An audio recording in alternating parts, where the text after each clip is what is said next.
3주 전에 수양관 에어컨 설치 작업을 돕느라 종일 머무는데 늦게 오신 이 권사님께서 고양이들에게 밥을 주며 이렇게 말을 하더라고요. 이순이 왔어? 삼순이 왔어? 어서 밥 먹어. 사순이도 왔어? 엄마는 어디 있니?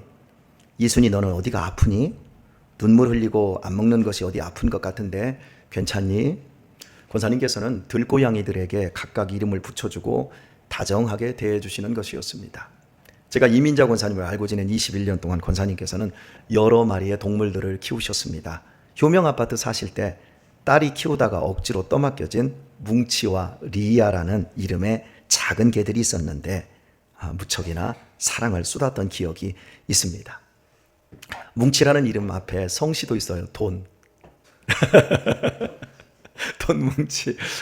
참 밑에 있는 이름이었어요. 그리고 리아라는 이름 앞에 성씨는 코리아. 한 마리는 죽었고 한 마리는 병들었는데 수술 중에 죽었습니다. 그러니까 이 개들을 살리기 위해서 가진 노력을 다 하셨다는 거예요. 그러면서 이제 수양관으로 이사를 하면서 진도견 남매 설기와 단이를 받아 키우고 있습니다. 설기의 성씨는 백씨, 단이는 연탄. 검으니까 이렇게 그 특징을 지어서 이름을 지어 주었던 것 같아요. 그리고 철수, 순이, 영이, 백합이라 이름 붙인 토종닭 4마리도 분양받아 키우며 3개의 알을 부화시켰습니다. 그리하여 병아리인 하나, 두나, 세나가 평화롭게 수양관을 누볐습니다. 제가 동물농장 얘기하는 것 같잖아요. 네. 처음에 말씀드린 대로 거의 같은 시기 야생 고양이 1마리가 들어와 새끼를 낳아 고양이도 5마리를 키우고 계십니다. 제 눈에는 모두 그 고양이가 그 고양이 같고 그 닭이 그 닭 같은데 권사님에게는 구별이 된다라는 거예요. 한 마리 한 마리를 정확하게 알고 구별이 되니까 거기에 맞게 이름을 지어 주신 거예요. 여러분 어떻게 그 구별이 될까요? 그 이유가 뭘까요? 간단합니다. 사랑하기 때문입니다. 사랑하면 보입니다. 사랑에 앞선 것은 아는 겁니다. 알지 못하고는 절대 사랑할 수가 없습니다. 인간도 동물도 알아야만 사랑할 수가 있습니다. 권사님께서 이 개와 고양이에게 사랑을 준 결과 미물에 불과한 짐승들도 역시 권사님을 믿고 따르고 있습니다. 그러나 닭만은 예외였습니다. 먹이를 줄 때만 모여들 뿐 권사님께서 보다듬어 주려고 하면 주랭랑을 쳤습니다. 한 마리가 매에게 잡혀가자 무척 속상해하며 권사님께서는 닭 우리에 그물망을 쳐서 안전장치를 해주었습니다. 그 덕에 김동철 장로님이 애를 많이 쓰셨지요. 그리고 사료만 먹이는 것이 아니라 묵은 쌀을 얻어다 주기도 했습니다. 이렇게 권사님은 닭에게 더 많은 정성을 쏟으셨습니다. 그럼에도 닭들은 이 좋은 권사님을 경계하고 권사님의 품 안으로 들어올 기미가 전혀 없었습니다. 미련한 사람을 닭대가리라고 하는 이유가 이것인 것 같습니다. 제 아무리 사랑을 주어도 권사님을 외면하고 지들 하고 싶은 대로 몰려다니면서 땅 파헤쳐놓고 채소에 위해를 가하고 의자와 탁자 위에 똥만 시큰 싸며 말썽을 일삼던 닭들은 지난 연말에 모두 닭게장으로 변하여 교회 점심 식사 때 우리들의 배로 들어가고 말았습니다. 그래서 현재 수양관에는 닭이 없습니다. 권사님께서 짐승들을 대하면서 딱 한 번 버린 것이 이 닭들인 것 같아요. 말 못하는 한갓 짐승도 좋은 주인을 만나면 참으로 호강할진데 인생이 나를 위해 목숨까지 바쳐서 나를 죄와 죽음에서 건져내어 주시고 지금도 천국 가는 그날까지 보호해 주시는 선한 목자를 만나는 것이야말로 얼마나 감격스러운 일입니까? 주님은 나를 사랑하십니다. 주님은 나의 구원자이십니다. 주님은 나를 지켜주시는 선한 목자 틀림없습니다. 우리는 주님 안에 거하며 주님 보호 속에 살다가 마지막 날에 주님의 인도 속에 더 좋은 천국으로 이사할 것입니다. 참으로 기쁘고 신나는 일이 아닐 수 없습니다. 바로 이 소망과 이 기쁨으로 우리도 주님을 믿고 더욱 사랑할 수 있어야 할 것입니다. 우리 인생에서 가장 위대한 순간은 예수님이 내 목자가 되시고자 나를 부르시는 음성을 듣는 순간입니다. 어떤 크리스천도 하나님의 말씀을 모르고는 이 세상을 풍성하게 살 수 있는 길이 없습니다. 인간에게 제일 필요한 것은 나를 부르시는 하나님의 음성을 듣고 나를 그 목자에게 맡겨드리는 일입니다. 이게 인간에게 제일 필요한 일입니다. 이것이 한 번뿐인 인생을 망치지 않는 유일한 길입니다. 주님께서는 당신을 선한 목자라고 소개를 하셨습니다. 단순히 착한 것을 선하다는 것이 아니라 양을 사랑해서 자기 목숨을 버리는 것을 의미한다는 것을 몇 주에 걸쳐서 살펴보았습니다. 여기에 비해 삭군이 있습니다. 삭은 내가 일하는 것을 받는 것을 삭이라고 하잖아요. 삭군은 많은 수의 양을 목자 혼자 감당할 수 없어서 돈을 주고 임시로 고용되어 있는 일꾼입니다. 오늘날로 말하면 아르바이트입니다. 그러므로 아르바이트 목자는 양에 대해 잘 알지 못하며 양을 사랑하지도 않습니다. 뿐만 아니라 양을 위해 자신의 목숨을 버리지 않습니다. 일이, 즉 맹수가 나타나면 자기 몸 보호코자 도망치면 그만입니다. 책임이 없습니다. 이 관계를 말씀하시면서 예수님은 당신은 삭군이 아닌, 즉 아르바이트 목자가 아닌 선한 목자로서 자기 양을 다 안다고 하셨습니다. 주님은 우리 한 사람 한 사람의 기질과 특성을 잘 아시며 거기에 맞게 우리를 인도하신다라는 겁니다. 우리 각자는 매우 까다롭고 예민한 사람들입니다. 진리로 붙들어 놓기에 너무나도 힘든 자들입니다. 그럼에도 까다로운 우리를 하나님은 정확하게 아셨고 우리를 당신의 방법으로 설득해 내시고 당신의 품 안으로 들어오도록 만들어 내시고야 말았기에 오늘 우리가 하나님의 말씀 듣는 이 우리 안에 이 복된 자리에 들어와 있습니다. 주님은 틀림없이 나의 기질과 나의 필요를 아시며 나를 위해 죽으신 선한 목자이시기 때문입니다.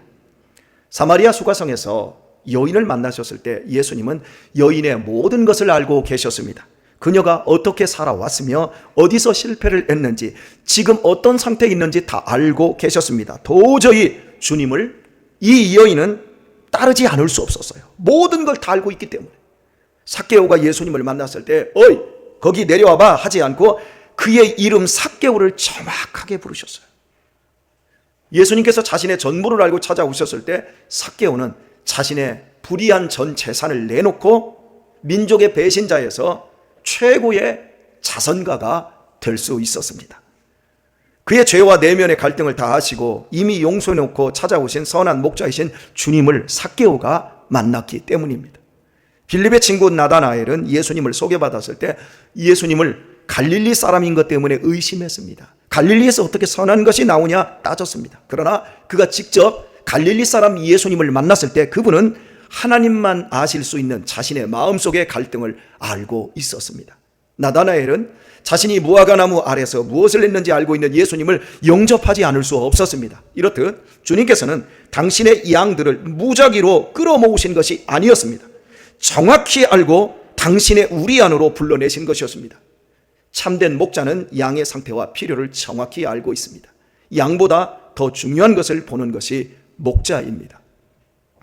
지금 우리에게 시급한 일은 무엇입니까? 우리에게 지금 필요한 것은 무엇입니까? 우리가 지금 시급하고 필요하다고 느끼는 것이 실제로는 가장 중요한 것이 아닐 수도 있습니다. 내 자신에게 가장 필요하게 느낄 뿐 본질적으로는 중요한 것이 아닐 수 있습니다. 우리에게 현실적인 필요는 매우 중요합니다. 지금 당장 먹고 사는 것은 중요한 일입니다. 병이 낫는 것도 중요한 일이고 취업하는 것도 공부 열심히 하고 자격증을 준비하는 것도 매우 중요합니다. 기말고사, 중간고사를 앞에 둔 대학생들에게, 중고등학생들에게 그 공부를 해내는 것은 너무나 중요한 일입니다. 그래서 교회도 안 옵니다. 하지만 정말 교회를 안 올 만큼 그것이 중요한 일일까요? 우리에게는 이런 것들이 필요합니다. 그러나 우리에게 가장 필요한 것은 그게 아닐 수 있다는 것이 문제입니다. 인간에게 가장 큰 필요는 하나님과 원수되었던 것이 해소되어서 우리의 몸과 영혼이 안전하게 되는 것입니다. 이것이 모든 인생에게 가장 필요한 일입니다. 이것이 해소되지 않는 한 모든 행복은 거짓입니다. 지금 젊은 것과 지금 건강한 것, 지금 배부름과 그리고 사랑과 아름다움은 한여름밤의 꿈과 같은 것들에 불과합니다. 결국 세월 속에서 젊음은 가고 건강은 기울고 사랑은 퇴색되며 죽음이 곧 찾아올 것이기 때문입니다. 내 영혼이 구원받지 못하면 결국에는 지옥에서 끝장나고 모든 인생에게 파멸이라고 하는 이 무서운 그림자가 드리워져 있습니다. 예수님은 우리가 하나님과 화목되어 사랑받으며 행복하게 되기를 진정으로 원하셨습니다. 그래서 십자가에서 하나님의 진노의 죄를 짊어지고 우리를 대신하여 죽으셔야 했습니다. 이렇게까지 이 예수님은 우리의 필요가 무엇인지 아시고 엄청난 희생을 치러 주셨습니다. 그런데도 대부분의 사람들은 이 놀라운 복음을 받아들이지 않습니다. 이유가 무엇일까요? 죄에 오염되어서 자신이 얼마나 위험한 상태에 빠져 있는지 마치 닭대가리처럼 되어 생각할 수 없기 때문입니다. 한 무리의 양들이 우리를 나와서 풍성한 풀이 있고 시원한 물이 있는 곳으로 가고 있다고 생각을 해봅시다. 모든 양들이 지금 오래도록 걸었기 때문에 목이 마르고 배가 고픕니다. 그리고 저 앞에 푸른 초장과 시원한 시냇물이 흐르고 있습니다. 그러나 목자는 먼저 살피는 것이 있습니다. 풀 속에 독초가 섞여 있는지, 물은 먹을 수 있는지 살핍니다. 무엇보다도 이리가 있는지 살핍니다. 그러나 양은 오직 목이 마르고 배고픈 것밖에 없습니다. 양들은 아우성을 치면서 앞으로 가려 하고 있지만 목자는 양들을 제지하고 더욱 신중하게 살핍니다. 이런 목자의 눈에 풀이 펼쳐진 산등성 너머에 늑대가 보입니다. 그것도 20여 마리도 넘는 늑대 무리입니다. 양에게 지금 필요하고 중요한 일은 무엇이겠습니까? 재빠르게 안전한 장소인 우리로 피신해야 합니다. 그러나 미처 피하기도 전에 늑대들이 공격을 해옵니다. 이때 삭부는 도망쳐버리고 목자는 홀로 늑대들과 맞서 싸웁니다. 핥히고 물리고 심지어 목숨을 잃을 수도 있습니다. 이것이 선한 목자의 일이었습니다. 생각해 보십시오. 우리는 우리의 필요를 위해 달렸습니다. 이 세상에서 잘 먹고 잘 사는 것이 성공이고 그것 이상으로 없다고 생각한 사람들이었습니다. 그랬던 우리가 지금 어떻게 주님의 피값으로 세워주신 교회에 들어와 있습니까? 우리가 어떻게 이 양우리에 들어와 영혼의 안전을 얻었으며 하나님의 말씀에 제어를 받는 사람들이 되었습니까? 우리의 위험한 상태를 너무나 잘 알고 계시는 주님께서 우리를 대신해 죽으신 사랑으로 불러내 주셨기 때문입니다. 이것이 얼마나 우리에게 행복한 일이고 이것이 우리의 인생에 있어서 얼마나 위대한 일입니까? 그런데 막상 이 안에 들어와 있는 사람들은 이 가치가 얼마나 큰 줄을 잘 모릅니다. 주님께서는 16절에서 이렇게 말씀하셨습니다. 또 이 우리에 들지 아니한 다른 양들이 내게 있어 내가 인도하여야 할 터이니 저희도 내 음성을 듣고 한 무리가 되어 한 목자에게 있으리라 말씀합니다. 이 양우리에 들지 아니한 주님의 양들이 아직 저 세상에 있다라는 겁니다. 우리만이 주님의 양으로 끝난 것이 아닙니다. 아직도 자기를 진정으로 사랑하는 선한 목자를 외면하고 세상에서 방황하는 주님의 양들이 있습니다. 그들을 주님은 포기치 않고 친히 인도하여 주님의 음성 듣는 안전한 이 자리로 불러내시겠다는 것입니다. 언제 어떤 방법으로 불러내실지 알 수는 없지만 분명히 그 양들을 부르실 것이며 그 일에 먼저 된 우리를 쓰실 것입니다. 30여 년 전 가을 구불구불한 한계령을 넘던 교회 버스가 천길 벼랑 아래로 굴러 떨어지고 말았습니다. 그 안에는 은퇴 기념으로 단풍놀이를 떠났던 교회 중직자들이 가득 타고 있었습니다. 하루아침에 담임 목사님은 크게 다치고 장로님들, 권사님들이 크게 다치거나 7명이 천국으로 부름을 받았습니다. 이 비극적인 소식은 텔레비전과 라디오의 뉴스로 전국적으로 퍼졌습니다. 교회는 하나님이 살아 계시다면 어떻게 그런 일이 일어나냐며 조롱받는 어려운 시기를 지내야 했습니다. 그런데 그 차 안에는 믿음을 저버리고 탕자가 된 외아들을 위해 평생을 기도하던 한 권사님이 계셨습니다. 피투성이가 된 채 춘천병원으로 옮겨져 붕대를 뚱뚱 맨 상태에서 정신을 잠깐 차린 권사님은 아들을 보며 주의 종이 되었어야 하는데 말도 끝맺지 못하고 숨을 거두셨습니다. 손을 꼭 잡은 아들은 그 모습을 지켜보며 깊은 생각에 잠깁니다.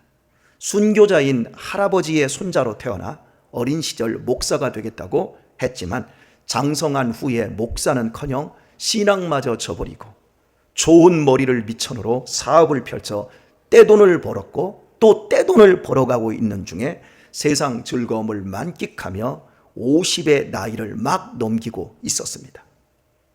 어머니의 짧은 유언에 이 아들은 잘 나가는 사업체를 청산하고 신학교에 들어갔습니다. 참으로 어려운 결단이었습니다. 그것은 분명 당신의 양을 부르시는 하나님의 방법임을 이분이 인정했기 때문입니다. 그러나 이런 결단과 굳은 결심을 가지고 막상 신학교에 들어왔지만 옛사람의 습관이 정리가 안 되는 겁니다.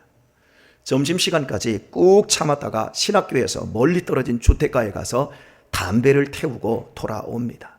어떤 때는 신학교 화장실에서 담배를 태우다가 젊은 교수에게 적발이 되어서 무척이나 혼이 나기도 했습니다. 돈 버는 공부라면 몰라도 늦게 시작한 신학 공부라서 이분이 고전을 했습니다.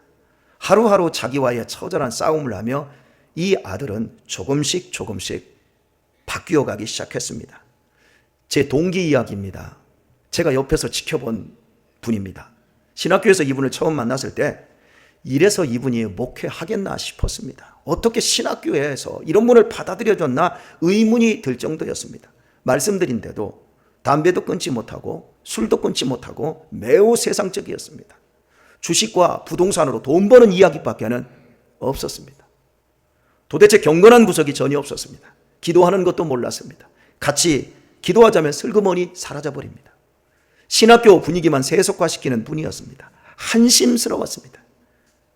그래서 우리는 그분을 속으로 비판을 참 많이 했어요. 그런데 그때 우리가 못 보는 것이 하나가 있었어요. 그것은 그 불량한 상태로 그분을 부르신 주님이 계심을 알지 못했습니다. 그분을 그 불량하고 악한 상태로 당신의 양으로 부르신 주님은 그분의 삶을 책임지고 이끌어 주신다라고 하는 이 부분을 우리는 볼 수가 없었어요. 결국 1학년이 다 가기 전에 담배를 끊으셨고 결국 신학을 무사히 마치고 목사 안수까지 받으셨습니다. 그리고 목사 안수를 받음과 동시에 교회를 개척했습니다. 60이 다 돼서 목회와 개척을 동시에 시작하셨기에 매우 어려웠지만 목양을 통해 이분이 변해가기 시작했습니다. 저한테 권 목사 설교 준비는 어떻게 하는 거야? 이번 주에 세례와 성찬식을 해야 되는데 한 번도 안 해봤는데 이거 어떻게 하는 거야? 그래서 제가 거기까지 가서 우리 성찬식 단둘이 합시다. 해가지고 앞에서 제가 하는 거 시연해드리고 한번 해봐 목사님. 그래서 하고 이러고 성찬식을 하고 그날 저녁에 성찬식 했는데 오늘 혼나서 이분이 목양을 통해 당신이 변해가기 시작하는 거예요. 세상물도 빠지고요. 정말 목사님같이 이제 바뀌어가는 거예요. 그리고 그 모습에 감동받은 세상 친구들이 이분의 교회에 하나둘씩 모여들기 시작하는 거예요. 늙어가는 과정에서 그분은 넉넉한 웃음과 포근함이 있고 넓은 아량까지 갖추어 가게 되었습니다. 이렇게 좋은 목자로 거듭나셔서 30여 명 모이는 교회로 성장을 시킨 후에 13년 목양하고 72세에 은퇴를 하셨습니다. 본인이 사업을 하다 보니까 친구들이 다 사업하는 친구들이 온 거예요. 30여 명 모이는데 우리 교회의 재정보다 훨씬 많이 헌금이 모이는 거예요. 그래서 굉장히 많은 선교와 구제를 할 수 있었어요. 선한 목자이신 주님은 그분을 정확하게 아셨어요. 그리고 휘몰아치듯 그를 부르셨고 신학하고 목양하는 21년의 세월 동안 주님은 당신의 목양을 담당하는 좋은 양으로 만들어 내시고야 마셨습니다. 교회의 주인, 즉 머리 되시는 주님께서 한계령 아래로 교회 버스가 구르는 것을 허락하신 이유는 바로 순교자의 손자로 태어나 탕자가 된 이 아들을 살리고 부르시기 위해서였습니다. 천길 낭떠러지보다 더 깊은 지옥을 향해 가고 있으면서도 자신의 상태에 무지했던 그 닭대가리 같은 그분을 구하기 위해 주님은 그날 당신이 사랑하는 교회의 중직자들을 태운 버스를 도구로 사용하셨던 것입니다. 다른 표현을 쓰자면 아들의 구원과 사명 회복을 위해 평생을 기도하던 어머니의 기도에 응답이기도 했던 것입니다. 그 결과 그 아들뿐만 아니라 그와 함께 지옥을 향해 달려가던 30여 명이 함께 구원의 은혜를 입은 것입니다. 갑자기 영문도 모르고 불귀의 객이 되어버린 그 신실한 중직자들은 이같이 잃어버린 영혼을 찾는 일에 자신들이 쓰임받았음을 알고 비로소 천국에서 감격하였을 것입니다. 누가 하나님의 경륜을 다 알 수 있겠습니까? 하나님의 사랑의 집념과 열심을 누가 다 이해하겠습니까? 하나님의 하시는 일을 누가 다 측량할 수 있겠습니까? 내가 나 자신도 알지 못하지만 하나님은 나 자신을 정확히 알고 계십니다. 나를 낳고 길러주신 부모님의 사랑도 제대로 알지 못하는 우리들이 지옥으로 달려가던 나를 구원하기 위해 십자가에서 대신 죽으신 선한 목자의 사랑을 우리가 어찌다 알 수 있겠습니까? 그저 감사하고 또 감사할 뿐입니다. 오늘의 말씀을 맺겠습니다.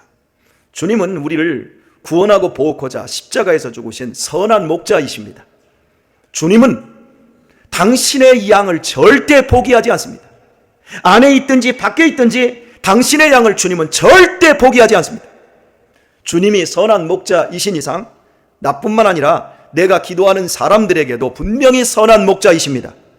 나는 지쳐서 포기할 수 있어도 그 닭대가리 같은 사람들을 나는 지겨워서 포기할 수 있다 할지라도 주님은 절대 포기하지 않으시고 그 영혼들을 반드시 당신의 우리 안으로 불러내시고 당신의 음성을 듣게 해주십니다.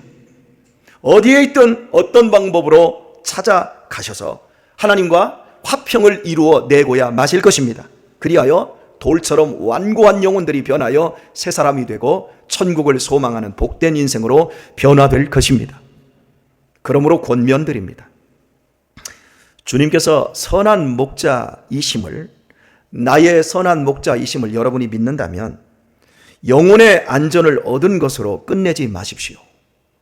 아직 우리에 들지 못한 주님의 양들을 품고 기도하십시오. 선한 목자께서는 그 기도를 반드시 들어주실 것입니다. 지금 혹시 천길 낭떠러지로 떨어져 가고 있는 성도가 있습니까? 지금 깊은 골짜기에서 신음하고 계신 분들 계십니까? 낙심하지 마십시오. 누군가를 살리고자 하나님께서 여러분을 지금 쓰시고 계시는 중입니다. 결코 우연은 없습니다. 모두 필연적인 하나님의 이유 때문입니다. 때가 되면 오늘의 고통의 이유가 선명히 아름답게 드러나게 될 것입니다. 주님은 결코 당신의 책임을 회피하는 아르바이트 목자가 아닙니다. 우리를 위해 죽어주시기까지 한 선한 목자이십니다. 그럴듯한 아르바이트 목자들이 내 영혼을 파멸로 끌어가기 위해 이 양우리를 떠나도록 유혹하는 일이 계속되고 있습니다. 혈기를 조심하시고 다른 음성 듣지 마십시오. 아르바이트 목자들의 사탕발림과 거짓말에 속지 마십시오. 양이 승리하고 양이 행복하게 되는 길은 오직 나 위에 당신의 목숨을 내놓으신 주님을 믿고 그 말씀을 끝까지 신봉하고 따르는 것뿐입니다. 영혼의 안전을 얻은 이 양무리 안에서 아직 들어오지 못한 양들을 위해 기도하며 우리 서로에게 좋은 사람이 되도록 하십시다. 사랑하는 교우 여러분, 세월이 깊어갈수록 선한 목자이신 우리 주님과 더욱 가까워지시는 성도님들 되시길, 이런 양들이 되시기를 예수님의 이름으로 축원합니다.